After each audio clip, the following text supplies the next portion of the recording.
Po ang good news sa lahat po ng nakikinig at nanonood sa atin.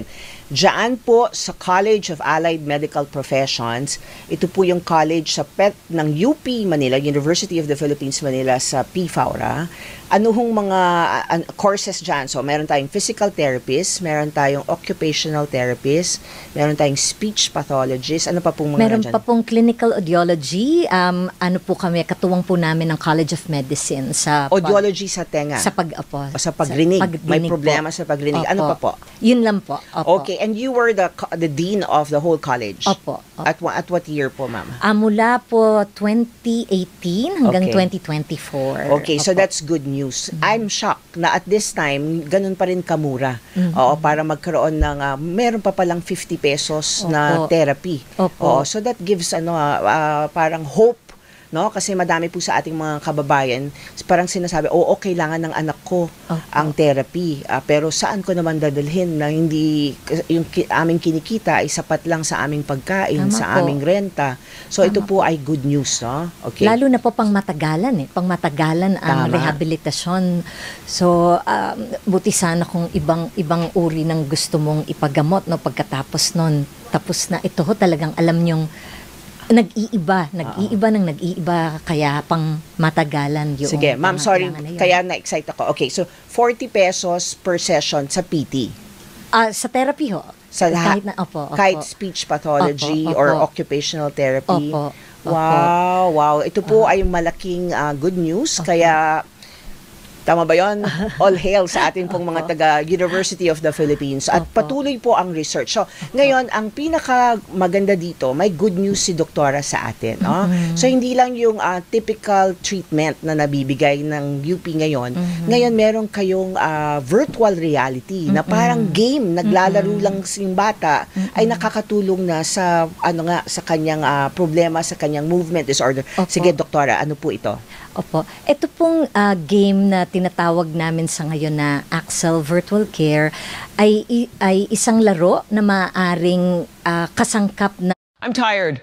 The paparazzi asks me dozens of times what kind of diet I followed to lose weight. And folks at home, physical therapy o rehabilitasyon ng batang may cerebral palsy. Kakaiba po itong laro na to kumpara sa ibang laro na pwedeng gawin sa therapy o sa bahay para sa batang may cerebral palsy dahil dinisenyo po ito ayon sa pangangailangan ng therapy ng batang may cerebral palsy. Yung amin pong tinuunan na pangangailangan ng mga batang may cerebral palsy ay ang balanse, ang lakas ng binte, saka ang paglakad. Kasi sabi nga natin, maaaring marami pang ibang manifestasyon ng cerebral palsy. Pero yun po yung pinagtuunan nitong disenyo ng game na to. At kasama po namin ang mga batang may cerebral palsy, kanilang mga magulang sa pagdisenyo nito kasi kasama ho sila nung pinasubok namin yung unang disenyo, tapos sinabi nila, parang mahirap ito o parang baka dapat gawing mas matingkad ang kulay, mga ganon.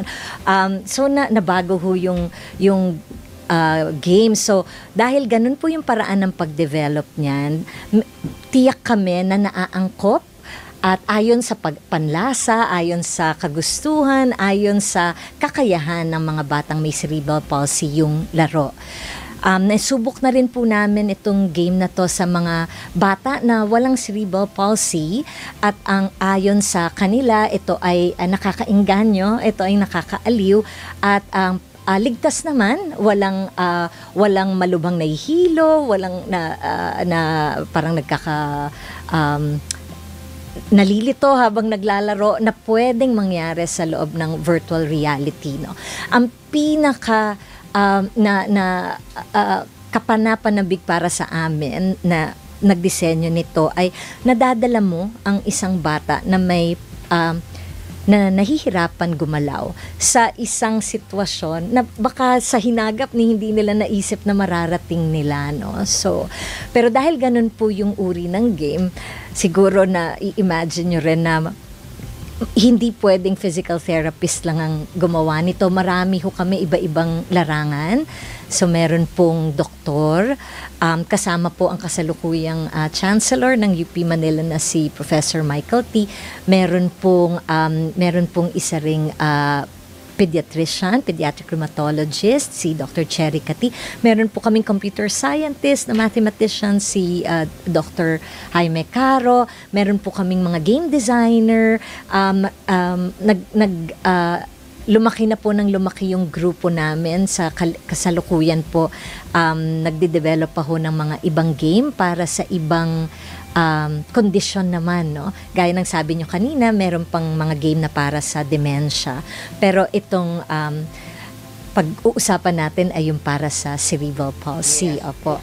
Okay, so Doc, nakikita po sa ating pong monitor ngayon, no, para po sa mga nanunood sa atin, ipinapakita ngayon kung paano natutulungan ng UP Manila ng mga ating pong mga kaakibat, no, sa pag-aalaga sa ating pong mga kabataang may movement disorder. Ito na nga, with the help of virtual reality, parang naglalaro lang sila. Opo. Oo, pero hindi nila alam, yung movement nila ay nagre-respond dun sa nakikita nila, ano, Doc? Tama po. Oo, so Tama. parang naaayos yung kanilang paggalaw. Opo. Okay. So, nakakatulong ito ngayon sa pagre-rehabilitate ng Opo. batang may problema sa kanyang movement. Okay, this is good news. At balita ko, Doc, kayo po ay humingi pa rin ng volunteers. Opo. So, kung may mga anak, may mga ating mga kababayan na may mga anak na may cerebral palsy or may movement disorder, Opo. ay maaari ba silang pumunta dyan sa UP Manila, sa inyo pong College of Allied Medical Professions, libre baho para Opo. makilahok sa inyong pag-aaral ngayon sa inyong ginagawang research? Opo, libre po. So patuloy pa rin ho naming tinitiyak ho, no, na talagang itong game na to ay makakatulong sa balanse, lakas at paglakad. Kaya patuloy po yung pananaliksik namin. So kung meron ho kayong kilala na batang may cerebral palsy na 6 hanggang 12 taong gulang, siguro numero ko na lang ibigay ko kasi kailangan naming wag daw. Oh, alamin ko lang mamaya, pwede alamin ko Baka mamaya meron numero Facebook ko. or Okay. website? Hanapin na lang po nila yung website ng Axel, Augmented Experience eHealth Laboratory. Okay. So, kung hindi po ako nagkakamali, parang https:// tapos // axel.upm.edu.ph. Yan. Sorry, .up.edu.ph. Okay, or Opo. basta pumunta po kayo sa UP Manila, Okay. dyan po sa College of Allied Medical Professions, Opo. dyan po sa Padre Faura. Opo. At ito na nga, may ongoing Opo. research. Pero nakikita nyo so far sa inyong pong pag-aaral na nakakatulong po. Ito pong ginagawa nyong virtual reality, parang naglalaro lang yung bata. Pero parang tinutulungan nyo siyang umaksyon ng tama, di ba? Opo, opo. Through the virtual game. Opo. Okay, so ito po ay good news. At syempre, with the help of volunteers, ay mai-improve pa yung programa. Diba? So yun Tama po ang panawagan ni Doc. Kaya siya po ay ginigest natin sa araw na ito. No? Ito po ay good news. Napapanood at napapakinggan po tayo, Doc, sa buong mundo. So, sa buong mundo, tama. At sa buong Pilipinas din, no? Through the radio and TV, I'm sure meron dyang bata na nangangailangan ng treatment. So, ito po ay libre. Opo. Okay, libre. So, makakatulong po si Doc. Okay, mamaya, Doc, tatanong ko naman sa inyo yung suroy-suroy kung tawagin. Okay. Na sinasabi na ito